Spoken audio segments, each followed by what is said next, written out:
Hello everybody, my name is Luke Sherran and this is episode 4 of the Strive Mindset podcast.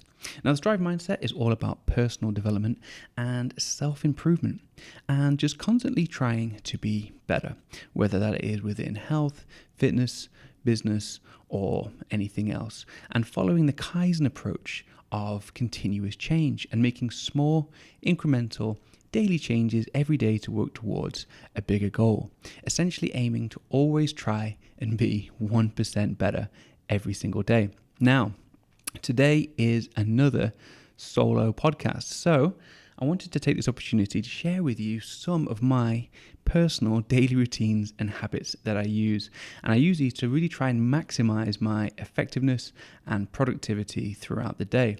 Now, some of these things I have developed almost instinctively over time through trial and error, and others were habits that were formed deliberately, that were learned because I could see how useful they would be and how effective they could be in my personal life. So, I'm very keen to share these with you today. These are my personal routines, so they may well be scrutinized by other people within the personal development realm. I don't know, but they work very well for me. If you have any thoughts or opinions on them, please feel free to let me know. And I have lots of routines, if I'm honest. I'm a routine-driven person, I've realized. But within this podcast, I have included the 7 most important ones that I do every single day. So, starting from the very beginning, the first thing that I do every single day is I try to adjust or focus my mindset for the day. Now, obviously that works quite well with the name of this podcast, with it being a Strive Mindset podcast. But I like to make sure that I am focused or motivated or inspired. I think sometimes, especially when you run your own business, you can get overwhelmed with the increasingly large amount of tasks that you have to do every single day. And I think that you can go into work almost like a defeatist attitude to, you've got an insurmountable amount of work to do and there's so much going on. You're just basically fighting fires or spinning plates, whatever it might be. Now, I used to have different routines in the morning to try and overcome that feeling and to get a little bit more focused. One of my favorite things to do now is on the way to work within the car, I will actually listen to either a podcast or an audiobook. Now, most of the time this will be educational and it will be something to do with business. But more recently, it has been, again, more of the kind of motivational style as well. So Gary Vee, for example, anyone who listens to personal development podcasts and business podcasts will definitely hear the name Gary Vee mentioned. It's Gary Vaynerchuk. I used to think that he was just unbearable to listen to. I just found him so incredibly arrogant. I just couldn't bear to listen to him talk. And then when I went to a conference called Vid Summit last year in LA, he was actually the keynote speaker there. And actually I found him to be incredibly genuine and very insightful. And ever since then, I've been a big Gary Vee fan. And one thing about listening to Gary Vee in the morning is that I do find it incredibly motivational. I mean, some of it's just, it can just be fluff. Other times, you can have that motivation along with a useful insight as well. So listening to Gary Vee in the morning, for example, or anybody else, it could be anyone, on the way to work in the car, just gets me into the mindset of, yes, I can do this. Yes, I'm ready to take on whatever obstacles I have in front of me today, and it just sets me up for the day. I used to do many other things as well. I used to focus on my breathing. I used to have certain mantras that I would run through in my mind. But audiobooks now is something that's very easy to do, and most importantly, because I'm short on time, I can kind of multitask with it as well. So it's something I can do in the car on the way to work. Now, the second habit, second routine, whatever you might call it, is related to diet. And I actually do something called intermittent fasting. Now, intermittent fasting is, you may have heard of this, it's very, very popular, especially within the fitness industry. But basically, it is a schedule for eating. Now, everybody fasts every day. The only difference is the duration. Now, most people will probably fast for about 8 hours, and that is the time ordinarily that they are asleep for. It might even be 10 hours, could even be 12 hours. In my case, if I didn't use an intermittent fasting schedule, I would probably fast for 10 hours because I'll probably stop eating a little bit before I go to bed, and then I'd probably have a little bit of a late breakfast. Now, the routine I follow is actually called the 16/8 diet, which means I have 16 hours when I don't eat, and then 8 hours where I'm actually able to eat. It's an 8-hour eating window. Now, that basically means that I don't have breakfast, and I don't actually eat till 1 o'clock in the afternoon, and I finish my final meal of the day around about 9 p.m. So I'm just eating within that 8-hour window. Now, I do this for quite a few reasons. The first thing is it really helps with my productivity. It's one less thing to have to do in the morning, so I don't have to worry about spending time making breakfast, eating breakfast, washing up, whatever it may be. I can just, get my things together, get ready for work, take the kids to school, whatever it may be, and just go, basically. So definitely helps, having one less task to do in the morning, which is definitely a bonus. The second thing is that by not eating, I find I have a little bit more mental clarity. Now, you may have heard this a lot if you are interested in intermittent fasting at all. But if you think about it, if you think about it from your own personal experience, have you ever had this feeling when you've just eaten a meal, especially if you've eaten a big meal, where you then feel a little bit sluggish, perhaps, or maybe not sluggish, but just a little bit tired after eating? And I find that I probably don't get it to an extreme, but sometimes after eating, I certainly feel a little bit lethargic. So for me, by not having breakfast, I don't get that sensation in the morning. And in fact, strictly speaking, the changes to your body in terms of hormones can actually help with your mental clarity. So for me, that's something that I find incredibly useful. It also means that I can stick to my diet really easily with very little thought whatsoever. If you're eating clean, healthy meals, which are balanced with the right amount of proteins and carbs and fats, you're probably going to have, maybe a 600 calorie meal. That'd be a fairly decent sized meal. Things like bread, I've got no problem with eating bread, by the way, but things like bread can be quite calorific. So, a couple of slices of bread can easily add 200 calories to a meal. So if you're not eating things like bread, it's very difficult to go over your calorie restriction that you may have in your diet if you're using intermittent fasting. Now, on a days when I don't train, I probably eat around 1,800 calories a day, which I will split up into 2 or 3 meals. So I might have, for example, 2 900 calorie meals because I like having quite big meals, or I might have a 900 calorie meal, a 600 calorie meal, and a 300 calorie meal, or 3 600 calorie meals, whatever happens in the day, or depending on how hungry I feel. But as a result, it's very difficult to go over that calorie restriction when you're only eating within an 8-hour window. Now, lots of people that are big advocates for intermittent fasting may say there's all kinds of other benefits as well. And it's true, there may be, but it's not actually a magic diet, as some people may have you believe. At the end of the day, it all comes down to calorie control and calorie restriction. And so for me, it's just one less thing to have to think about, and it just makes sticking to my diet incredibly easy, and it just gives me more time and focus for other tasks, basically, throughout the day. So intermittent fasting and a 16/8 diet work extremely well for me. The third thing that I do is as soon as I get to the office in the morning, is I make lists. Now, I make all kinds of lists, and to the point where I think people think I make lists for the sake of making lists. But it really helps keep me organized and focused throughout the day. So on a Monday, for example, the very first task that I'll do when I get to the office is I will create a project list of all the projects that we have that are active or upcoming, and I will assign tasks to everybody in the office. So everybody knows what they're doing.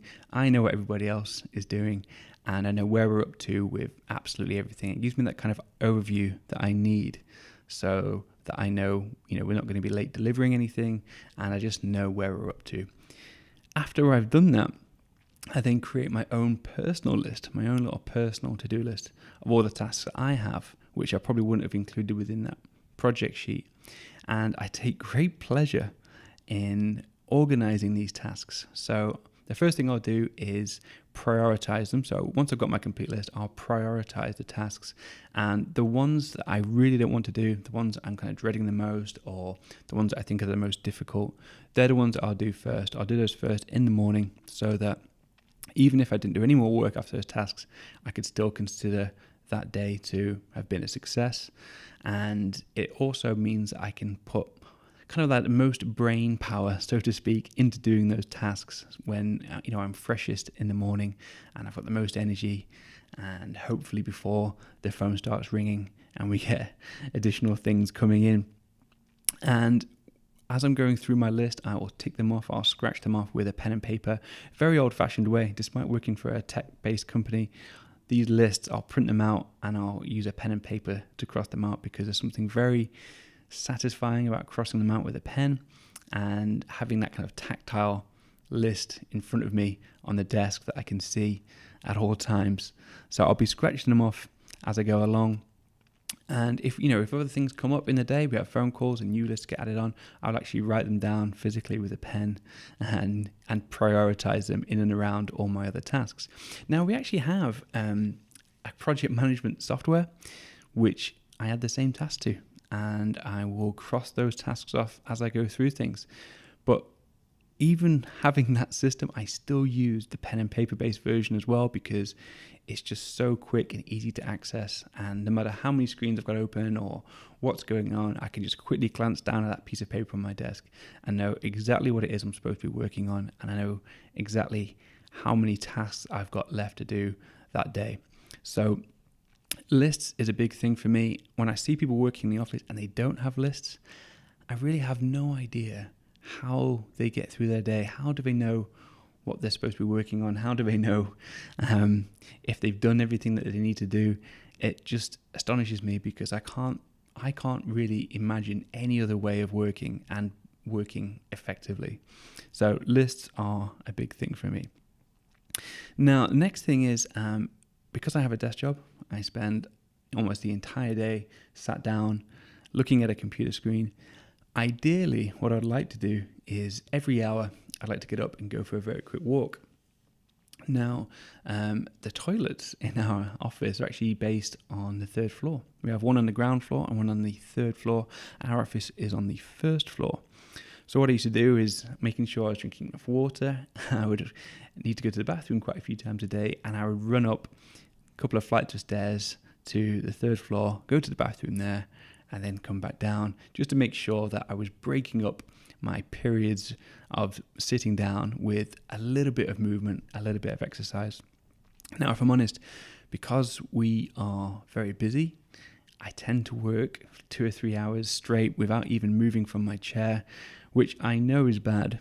But what I always try and fit in is a walk at lunchtime. Now, the walk, obviously, it's exercise, which is good anyway, but it's actually a time for me to regroup, clear my mind, get some fresh air before I come back and, take on the afternoon, basically. Now, for those of you that don't know, I run the business with my wife. She's the co-owner of the company, and more often than not, I will go for lunch with her as well. Now, if I'm honest, most times we speak about business or what's going on in the office on that particular day, but ideally what I want to speak to her about is anything else except work. I want to be able to just switch off and clear my mind for 20 or 30 minutes before eating my lunch, and as I say, going back at it. But number 4 is making sure that I'm going for a walk and getting some fresh air, and basically making sure that I'm not spending the whole day sat down. Just that little bit of exercise, that little bit of fresh air, that little bit of getting the blood flowing definitely helps with my productivity in the afternoon. And if I'm really busy and I don't go for that walk, I definitely notice a difference in my productivity in the afternoon. Number 5 is that I either use a meal prep service or I will prepare a meal myself. Now, one good thing about intermittent fasting is that if you go for a period of time like 16 hours without eating, you want to make sure that the first meal you have after that is good quality. You would think that if you haven't eaten for a while, you'd be ravenously hungry and you just will eat anything that is in front of you. But I find that's not the case at all. I mean, I'm normally hungry, I'm normally ready to eat at the end of that 16-hour period, but I'm not ravenous. And to be honest, if I didn't have something healthy in front of me, I would continue to fast, basically. I wouldn't want to break my fast with something unhealthy, because I would want to break it with something that is nutritious, basically. So one of the things that I do is I used to prepare my own meals and bring it into work within Tupperware tubs. Again, for speed, I don't really do that very much anymore. I probably should do it more because it'd be a lot more cost effective. But now I use a meal prep service. So my wife and I will have these, I think they're called fit food meals, where basically we get really balanced meals, normally quite high in protein because it is kind of sports nutrition related. But it normally be about 400-500 calories. It normally has about 50 grams of protein. It has some vegetables. It has some nice carbs. It normally be extremely tasty as well, and that makes a tremendous difference again, just by making sure you're getting a nice, nutritious lunch, and it's one less thing to think about. You just open the tub, eat it, and then that's lunch kind of done. It really, again, makes a big difference to how you perform in the afternoon. On the days when I don't prepare that meal, I will go into town and I will hunt down something to eat. Now, that meal that I find won't be as healthy, that's for sure, and it will probably cost me a lot more money. And when I've eaten it, I never feel as good. I never feel fresh. It's like that thing I talked about earlier about having that breakfast. I kind of feel a little bit lethargic after eating it. So if I was to go, the simplest thing might be to go to the supermarket and get a meal deal. So you get like a sandwich and some fruit and a drink. You just don't feel as good as if you had this nice, super focused fitness meal. So I always try to make sure that we've got a good nutrition, a good meal already in. I want to kind of avoid any kind of crash after eating it, and making sure that I've got that good mental performance that follows through to the afternoon, essentially fueling my body with everything it needs rather than just giving it any old crap, basically. So that was number 5. The 6th habit or 6th routine that I do is most days I'll try and make sure that I get a workout in. Now, ideally for me, this would be a weights workout. So I would like to go to the gym. Because we own our own business, we have positioned our company in an office that is literally walking distance from the gym. It's about 400 meters away. So we've got very little excuse for not being able to go. But I think I've mentioned this before actually as well, but we actually have... we actually pay for all of our staff to have gym memberships, because we believe that fitness plays such a crucial part to performance at work. And I've done a podcast on this already, episode 2, which was how fitness impacts business performance. So for me, again, making sure I get to a gym, making sure I get there regularly is really important to me. I mean, for lots of reasons, as I've discussed in episode 2, of the Strive Mindset podcast, along with just the standard things that you would associate with exercise, like just being able to create essentially more energy, or getting a rush of endorphins, or getting rid of the stress of the day. There's other things as well that really help you to perform better at work. So an issue I had a while ago was I used to get a really bad back, sat down at work all day, just because I was probably a little bit hunched over. My posture probably wasn't exactly how it should have been. I used to get like a really bad back. But then as I trained more in the gym, and my supporting muscles became stronger, and my posture improved. This sounds terrible, but I was able to do a lot more work. I was able to sit for longer periods of time. Not that it's something that I would recommend. So yeah, I would always try and get to the gym. If I can't get to the gym, then there's always be something else I'll try and do instead. I really like doing kind of high intensity body weight circuits, like intervals. And in fact, many years ago, my wife and I did a program called P90X, which I've spoken about before. But now in the modern age, everybody uses their smartphones for everything. And I have an app called Freeletics. And this is great for just a really simple but effective body weight circuit that you can do pretty much anywhere. I do them in the garden sometimes with my kids if it's a sunny day, but most of the time I'll do it in the conservatory of my house, and I'll come back after work, and when the kids are in bed and we've had we've settled them and everything else and done our nighttime routine, I will then go into the conservatory for anything between 20 and 40 minutes and get a really good body weight workout in there.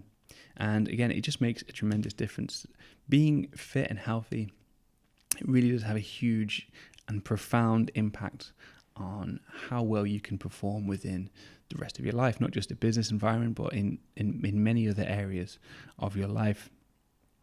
And then the seventh thing, this is the one that's most controversial. So when you speak to other people that are interested in personal development, this is the one habit that I have that everyone seems to disagree with. They kind of look at me very funny, and I think they think that this is the wrong thing to do. But I like to have switch off time. So this is normally after I've had my workout and I've had my dinner, and it's in the hour before I go to bed. Many people that are very business focused will say, we're going to work through after this, we're going to work into 12 o'clock at night or 2 a.m. in the morning, we're going to be super focused, we're going to do all these things. I don't. So I switch off, and I try and switch off completely. And the reason for this is because, one, I want the opportunity to relax and clear my mind, but also I want to make sure that I get a really good night's sleep. If my mind is running with ideas or thinking of all the things I have to do the next day, I won't be able to sleep. I'll just be awake, making lists in my mind, running through different scenarios. And if I don't get the right amount of sleep, again, that has a big impact on how I perform the next day. I went through a phase where I was getting what I thought was quite a good, decent amount of sleep. I was getting 6 to 7 hours worth of sleep every night, which, for a parent who had kids and, you can have very disrupted sleep, I thought 6, 7 hours was quite good. But what I realized was by getting that extra hour in, by getting 8 hours sleep, you feel completely different the next morning. And instead of feeling really tired and fighting with your alarm clock and snoozing multiple times, you actually end up in a situation where you wake up a few minutes before your alarm because you're in a really nice rhythm. And I much prefer waking up that way. When I wake up that way, it's a really good start to the day, and it's a really good foundation for how well that day is going to go. If I'm snoozing and really trying to fight to wake myself up in the morning, that's not a good start for me. So there's a few things that I'll do, and this is again where I receive a little bit of criticism, but to switch my brain off, I don't like read books or anything like that, because I don't want to read any kind of business related books that will start making me think about work. I will watch TV, and I don't know what it is about the kind of the personal development sector, but if you talk about watching TV, you get a really funny response. But I will watch a TV show with my wife. And in fairness, sometimes it is almost business related, because we'll watch a show like Billions, for example, which is a show that we both really enjoy. But something about watching TV, yes, I appreciate it's probably not it's not the best thing you can do with your time, but there's something very enjoyable about it. Especially if someone like me, I like films, I like being entertained, I like watching TV. I don't watch normal TV, as in to say I don't watch like the BBC channels. I don't watch TV live, but I will watch a show on Netflix or something like that. That's something I would do. But yeah, I always seem to get a funny response when I say that. But just for me, it's just a way of just switching off and disconnecting. And I need that kind of relaxation before I go to bed. What I've been doing as well to further optimize my sleep is I've been taking something called Dream. Now, Dream is a product that you can buy from a company called Bodybuilding Warehouse in the UK. And it's a sleep aid. Now, I've done a review on this before in the past, but it's got all kinds of ingredients designed to help you relax and to help you have a really good night's sleep. And when I take it, it's very adequately named in that it's called Dream, but I will have the deepest sleep and I will have some crazy dreams. You literally go on a journey. Sometimes I wake up in the morning and I have no idea where I am. It takes me about 30 seconds to realize where I am, because I've been so invested in these dreams that I've been having. And on a couple of occasions as well, I've woken up in the middle of the night, maybe because my kids are crying, I had a nightmare or something, and I feel like I've been asleep for a long time. And I feel like maybe I've had 4 or 5 hours sleep, and I think it must be like 3 or 4 o'clock in the morning, and it'll be about 11:30 at night. Because you're dreaming so much, it really does feel like you've been asleep for a really long time, but you wake up feeling very, very fresh. So if you're able to get that product, this isn't a paid placement, by the way, but if you're able to get that product, it's something I highly recommend. I used to use it every so often as a bit of a bit of a treat, I suppose, like use it at the weekends, but now I use it maybe 4 or 5 times in a week and then have a break from it at the weekends. But it's a really great product, and it really helps with sleep. So those are my 7 things. Those are my 7 habits. Those are my 7 daily routines that I do every day. Again, I have many more routines, but they were the 7 main ones. So just to go through them again, the very first one was I adjust my mindset, or I get ready for the day, and I do that normally by listening to some kind of motivational podcast or audiobook or something along those lines. Number 2 is that I use a 16/8 fasting diet.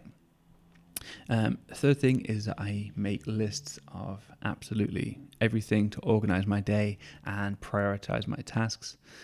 4 is that I make sure I have a walk, and ideally I'd want to break up my time throughout the day with lots of mini walks, but at the very least I'll try and get a 20 to 30 minute walk in during the middle of the day. 5 is that I will either prepare meals or buy a pre-prepared meal that it has really good nutrition. 6 is that I will try and make sure I get a really good workout in, either a weights workout or a body weight circuit. And 7 is, at the end of the day, I always make sure that I can switch off and have some downtime to make sure that I get some really good sleep. So those are the 7 habits. Those are the 7 routines. Hopefully you found that interesting. If anybody can get anything from those routines, even if it helps just one person, I would be over the moon. My job essentially will be done. So yeah, I really hope you find it useful. As I say, these are a combination of things that I have either learned myself over the years, or picked up myself either instinctively or through trial and error, or in some cases they have actually been learned, and I've deliberately formed them as habits because I can see how powerful they are. So that is it for episode 4 of the Strive Mindset.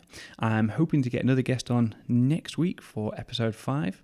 and we're starting to get quite a nice schedule formed actually. So I have a few different upcoming topics and upcoming podcasts, and I'm now starting to get some concrete dates for getting guests in. So should be some interesting content coming up for the Strive Mindset. So if you've listened this far, thank you very much. I really appreciate it. If you're watching on YouTube, don't forget to give this video a like and subscribe, and I will see you in the next episode.